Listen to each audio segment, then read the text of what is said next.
मेरा नाम डॉक्टर करुणा सोनावने है। मैं एक एमडी होम्योपैथिक साइकेट्रिस्ट और एक क्लिनिकल साइकोलॉजिस्ट हूँ। आज का हमारा टॉपिक है एडीएचडी। एडीएचडी मतलब attention deficit hyper activity disorder. ये डिसऑर्डर जो है, ये इसे हम नॉर्मल भाषा में कहते हैं हाइपर एक्टिविटी, हाइपर एक्टिव बच्चे। ओके, नॉर्मली ये बच्चों में पाया जाता है और अभी एडोलेसेंट और अडल्ट में भी ये पाया जाता है। बच्चों में ये 6 इयर्स के एज में डेवलप होता है। 6 इयर्स की जो एज होती है उसके बाद में इसके सिम्टम्स दिखाई देते हैं। अभी नॉर्मली हम हमारे घर में कहते हैं कि बच्चे जो है वो मस्ती करते हुए, हंसते हुए, सुस्त जो होते हैं, एक जगह पे अच्छे नहीं लगते। मस्ती करना, खेलना ये अच्छा लगता है बच्चों के लिए, लेकिन ये मस्ती, नॉर्मल मस्ती और एक हाइपर एक्टिव बच्चे की मस्ती क्या होती है, ये आज हम इस वीडियो में समझेंगे। हाइपर एक्टिविटी मतलब क्या, रेस्टलेसनेस जो होता है ये एडीएचडी के क्राइटेरिया में कैसे बैठता है, इन अटेंशन मतलब क्या, ये आज हम समझेंगे। तो चलिए शुरू करते हैं। सबसे पहले एडीएचडी जो है ये 6 साल की उम्र के बाद में जो बच्चे होते हैं उनमें ये दिखाई देता है, उनमें ये सिम्टम्स समझ में आते हैं। उसका जो डायग्नोस्टिक क्राइटेरिया है उसमें 3 कंपोनेंट्स होते हैं। सबसे पहले होता है इन अटेंशन, दूसरा है हाइपर एक्टिविटी या इम्पल्सिविटी और तीसरा है रेस्टलेसनेस। अभी इन अटेंशन मतलब क्या है? इन अटेंशन मतलब जो कॉमन भाषा में हम कहते हैं कि ध्यान न देना। मतलब ये जो बच्चे होते हैं ये अपनी किसी भी क्रिया में ध्यान नहीं दे पाते हैं। नॉर्मल कंप्लेंट्स क्या रहती है स्कूल से, टीचर बताएंगे आपको कि इसका बुक्स जो है वो बुक कंप्लीट नहीं रहते हैं, हमेशा इसके बुक्स इनकम्प्लीट रहते हैं। क्लास में ध्यान नहीं देता है, जब टीचर सिखाती है तो हमेशा इसका ध्यान इधर उधर रहता है। अपनी जगह पे बैठ के एक सेंटेंस कंप्लीट नहीं कर पाता, एक लाइन लिखेगा और तुरंत उसका ध्यान कहीं और चले जाएगा। किसी बच्चे ने छींक मारी तो उधर देखेगा, अगर किसी की पेंसिल गिर जाती है तो तुरंत उसका ध्यान बहुत जल्दी डाइवर्ट हो जाता है। There is problem in attention.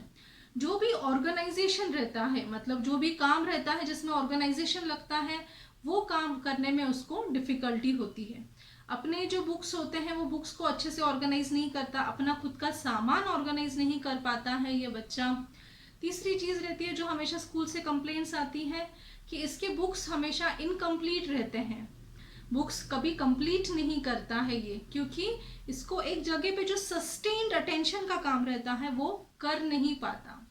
Okay, कोई भी पेज आप उसको देते हो लिखने के लिए तो वो पेज शांत एक जगह पे जो बच्चे लिखते हैं ये नहीं लिख पाता है, क्योंकि इसका माइंड बहुत चंचल रहता है, इसको हमेशा बाहर जाने का मन करता है। Okay, so he has problem in attention. Hyper activity बहुत रहती है, बहुत रेस्टलेस रहता है, जैसे हम बोलते हैं फिजिटिटी रहता है, हमेशा हाथ के पैरों के मूवमेंट्स चालू रहते हैं। एक जगह पे आप बिठाओ तो वो बैठ नहीं पाता, बहुत चंचल रहता है। He is always on the go, अभी इधर जाऊं या उधर जाऊं। घर पे भी आप बैठाओगे, टीवी भी देख रहा है तो टीवी भी शांत बैठ के नहीं देखेगा, हमेशा कुछ ना कुछ मूवमेंट्स चालू रहती है उसकी, हाथ की या पैर की।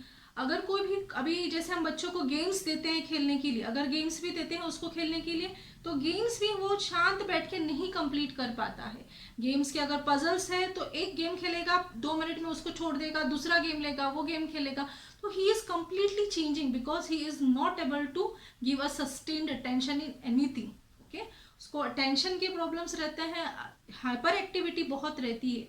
हाइपर एक्टिविटी मतलब स्कूल से बहुत कंप्लेंट्स आती हैं कि बच्चा अपनी जगह पे नहीं बैठता, अपना बेंच छोड़ के इधर उधर भागता रहता है, ये बहुत नॉर्मल कंप्लेंट रहती है।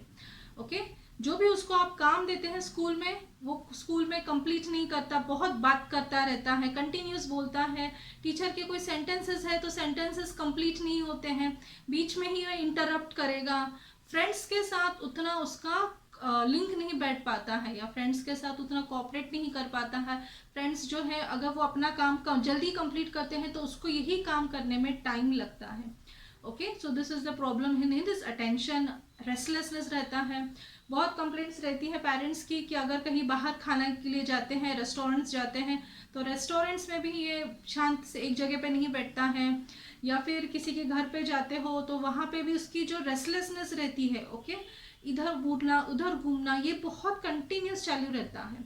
नॉर्मली क्या रहता है कि इन बच्चों में एनर्जी जो है, इन लोगों का, इन बच्चों का वो बहुत ज़्यादा रहता है, इनके एनर्जी लेवल्स ज़्यादा रहते हैं। ओके, घर में अगर कोई सिबलिंग है, भाई है या बहन है, उसके साथ झगड़ा करेगा, उसके साथ जल्दी कोऑपरेट नहीं कर पाता, ओके, उसके साथ झगड़ा हो जाता है उसका।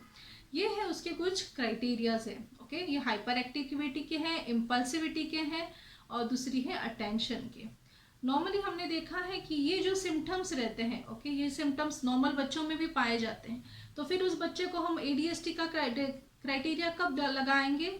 अगर ये सिम्टम्स हाइपर एक्टिविटी के, रेस्टलेसनेस के, अटेंशन में प्रॉब्लम है, ये सिम्टम्स अगर 6 महीने के लिए हैं कंटिन्यूस, और 6 महीने के लिए परसिस्ट कर रहे हैं उस बच्चे में, और ये सिम्टम्स सिर्फ घर पे ही नहीं, स्कूल में भी है या फिर किसी सोशल सेटिंग्स में है तो फिर उसे हम एडीएचडी के क्राइटेरिया में गिन सकते हैं।